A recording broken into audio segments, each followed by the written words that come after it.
Hi everyone. I'd like to start by acknowledging that we're meeting on Kaurna lands today and paying my respects to their elders past and present. Earlier this year, the World Health Organization released this report called The State of Inequality, and it showed that globally inequality still persists in most reproductive, child, maternal, perinatal, newborn health outcomes that were measured, and that women who experience social and economic disadvantage were at the greatest risk of poor health. Of all of the indicators that the report assessed, the widest gap occurred in the proportion of births that were attended by a skilled attendant, where this proportion varied by up to 80% between the richest and the poorest women.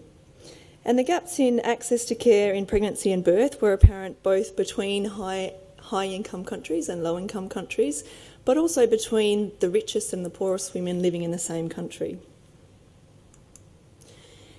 Here in Australia, which we know is a high-income country, almost all women who give birth have access to a skilled attendant, and yet we see persistent inequalities occurring in many reproductive and perinatal outcomes. And when we start to look at patterns of health inequalities in subgroups of the population, it is apparent that these inequalities are multidimensional. For example, this graph shows the proportion of low birth weight babies, so born less than 2.5 kilos, in a range of population subgroups in Australia in 2012. We can see that overall, around about 6% of births, actually quite hard to point from this distance, about 6% of births in about 6% of births, the babies were born low birth weight. And we can see that this proportion is much higher among women living in low SES areas compared with high SES areas. But also there are important inequalities that occur beyond the effects of poverty.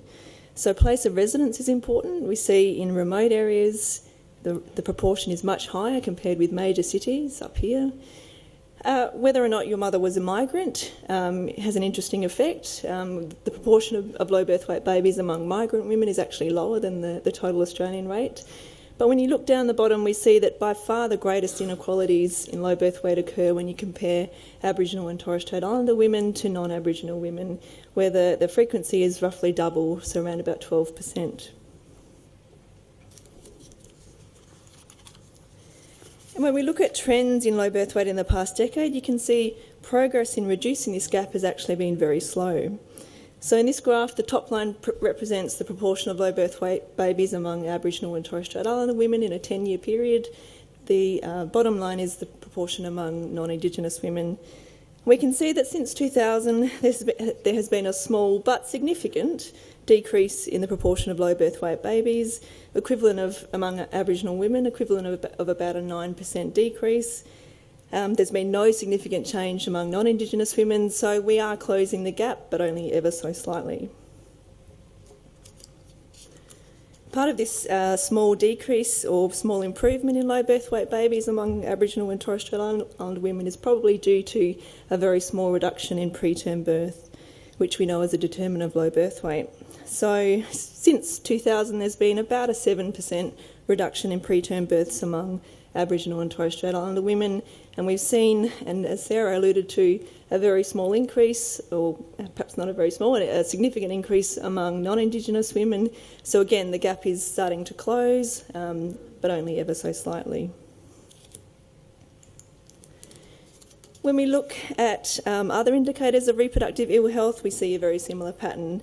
So this is a graph for stillbirth. We can see among various population groups, we can see overall, I think the proportion is about 7.5% per 1,000 babies, much higher among those living in the most disadvantaged areas, higher among women living in remote areas, much higher in those women who smoked compared with those who didn't smoke. But again, the greatest disparity occurring when you compare Aboriginal and Torres Strait Islander mothers to non-Indigenous mothers, where the rate is around about 1.5 times higher. Now, I could put up the same graph for a number of other reproductive indicators, but the story is pretty much always the same, that Aboriginal and Torres Strait Islander women experience much greater reproductive ill health than any other population group.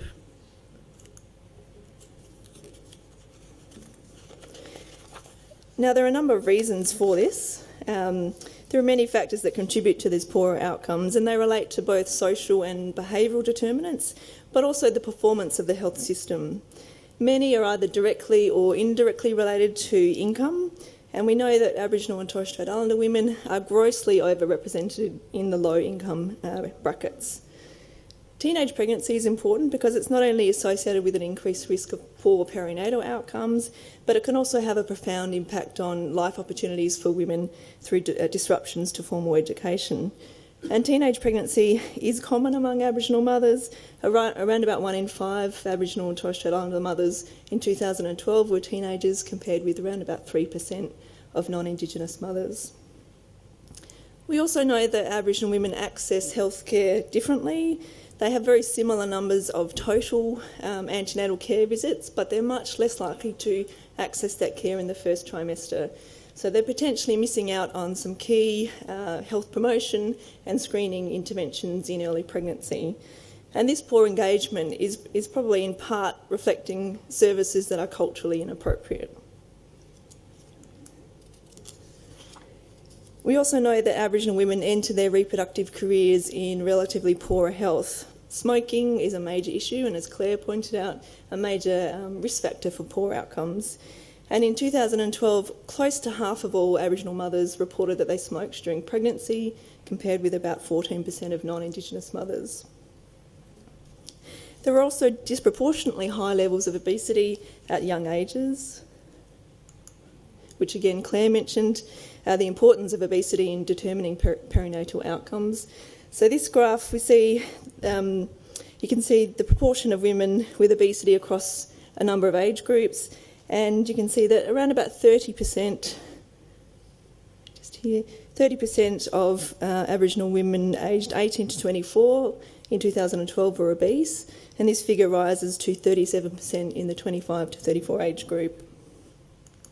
When you look at the figures for overweight and obesity combined, you see that close to 60% of women in both of those age groups were overweight or obese. And we know that unhealthy weight contributes to not only poor perinatal outcomes, but it can also contribute to an increased risk of polycystic ovary syndrome and also infertility. I just want to spend a couple of minutes now on this final point, which is sexually transmitted infections, as I think the impact of these infections on reproductive outcomes among Aboriginal and Torres Strait Islander women are actually very underappreciated. So chlamydia is the most commonly reported sexually transmitted infection, or STI, in Australia. And this graph shows data from national surveillance systems about the number of reported cases of chlamydia expressed as the number of cases per 100,000 population. And it's information for the years 2009 to 13. The blue line is notifications amongst Aboriginal and Torres Strait Islander people, and the red line is notifications amongst non-Indigenous people. You can see that over in the last 5 years or so, there's been increases in both of those population groups, but the notification rate among Indigenous people has been consistently 3 times higher. We see a similar picture for gonorrhoea, which is another STI. Again, although we see slightly fewer notifications than chlamydia, the difference between notifications amongst Aboriginal and Torres Strait Islander peoples and non-Indigenous peoples is around about 14 times.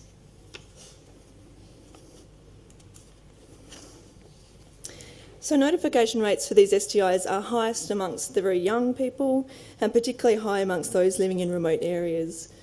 And what I want to do now is just show you some data from a paper that we published earlier this year, which involved analysis of laboratory data for close to 13,500 individuals living across 68 remote communities in Northern Australia. It's a bit of a busy slide, but bear with me. So what we can see, here we have the proportion of those 13,500 individuals tested for STIs. Here we have the proportion of cases of chlamydia in males and females. This is gonorrhoea in males and females, and this is trichomonas, which is another STI in males and females. What you can see is that there's a strong inverse relationship with age. So the proportion of infections is high both in males and females in the very young, so the 16 to 19 and the 20 to 24 age group. So roughly 25% of females had a chlamydia infection in that 2-year period, about 20% had a gonorrhea infection, and over 30% in that 16 to 19 year age group, had an infection with Trichomonas. And in that 2-year period, when we looked at the prevalence of any STI, we found that a third of all women and 21% of men had either a chlamydia, gonorrhea or TB infection. When you look just in that 16 to 19 year age group, nearly half had one or more of these infections in a 2-year period. And these figures are just incredible, I think, when you consider that the very high burden of these infections is occurring at a time of peak fertility for Aboriginal and Torres Strait Islander people. Why does this matter? Well, unfortunately, these infections are very insidious. They're often asymptomatic. They often remain untreated and infectious for a long period of time. When they are detected, they're very easily treated, often with a single curative dose of antibiotics. We know that when they're untreated, they can lead to chronic pelvic pain, pelvic inflammatory disease, which are determinants of infertility and ectopic pregnancy. When they occur in pregnancy and are left untreated, we know that they're associated with an increased risk of preterm birth, but also other adverse outcomes like low birth weight. And despite all of this knowledge and knowledge for over 2 decades about the very high burden of these STIs in many remote communities, there's actually been scant research looking at their reproductive sequelae in this group. So as a first step towards understanding the impact of these infections on reproductive health, a few years ago we published some research looking at the occurrence of pelvic inflammatory disease in 5 remote communities in Central Australia. And these were communities where there's a known high prevalence of STIs. What we found is that in a 2-year period, around about 1 in 5 women presented, 1 in 5 women in the 14 to 34 age group presented to their health clinic with lower abdominal pain, which is the most common symptom of pelvic inflammatory disease. However, when these women are presented, there were investigations to either diagnose or rule out PID were actually poorly undertaken. So only 7% had a bimanual examination undertaken. Because of the known high prevalence of STIs in these communities, local guidelines actually recommend a very low threshold for treatment, and they support a diagnosis of PID based on symptoms and history alone. We found that 95 of those 224 presentations met the guidelines or were consistent with the guidelines for a diagnosis of pelvic inflammatory disease, but a documented diagnosis occurred in only 15 of those, and of those 15, none actually received the correct treatment for PID. So I just want to finish up by saying Aboriginal and Torres Strait Islander women are disproportionately affected by social and behavioural risk factors in their peak reproductive years, and there is also substantial room for improvement in the way the health system responds to their needs. This contributes to a high risk of poor perinatal outcomes, but also poor fertility. And really importantly, the factors that contribute to these inequalities we know are modifiable, which suggests that much of the inequalities that we see is actually avoidable. Thank you.